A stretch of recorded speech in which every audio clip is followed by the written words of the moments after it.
If it's Tuesday, this must be your 2-minute-ish City Council recap. I'm District 7 Councilmember Jason Lyon.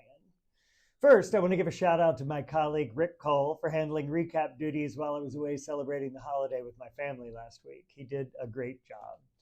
This week, we were back in business with a special workshop meeting held at the Pasadena Convention Center to discuss spending priorities for next year's budget. Our fiscal year begins on July 1st, so we're about 7 months out from the beginning of FY27. In most years, the budget season doesn't begin until spring when the city manager presents a proposed budget to the council. That budget typically is more or less maintains the status quo from the prior year while incorporating cost increases and projected changes in revenue.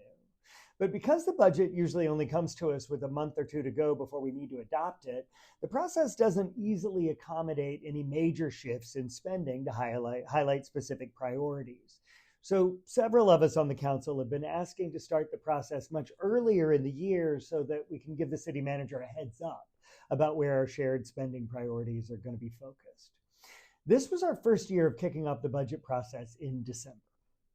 To level set, our total citywide budget for this fiscal year, 2026, is about $1.5 billion.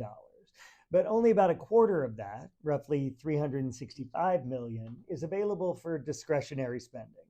The rest is tied up in fixed costs, long-term spending projects, legally mandated spending, things like that.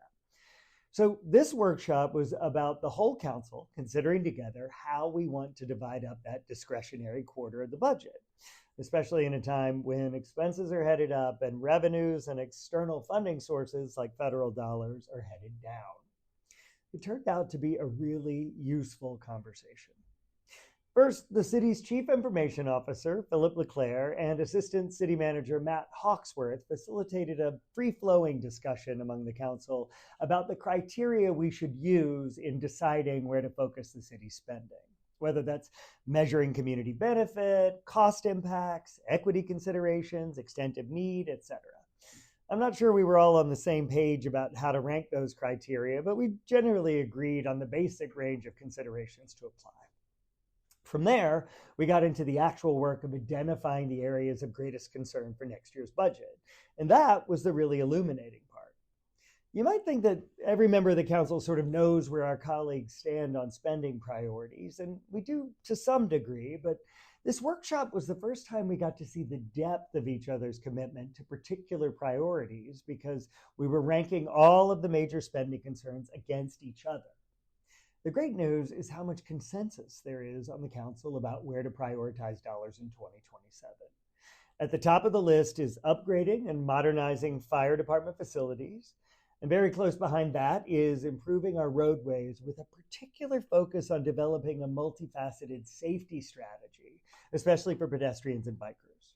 Next was direct investment in a year-round shelter and or temporary housing for our unhoused neighbors, followed by our transition to carbon-free energy. And then rounding out the top 5 is devoting resources to economic development with a special emphasis on neighborhood placemaking. That reflects a recognition on the council that it's the character of our various neighborhoods and business districts that makes Pasadena, Pasadena, and what draws new industry to our community.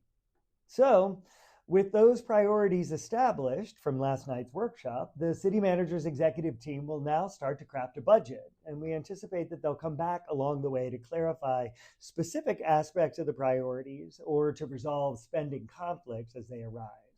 I will, of course, keep you posted on the conversation as it continues.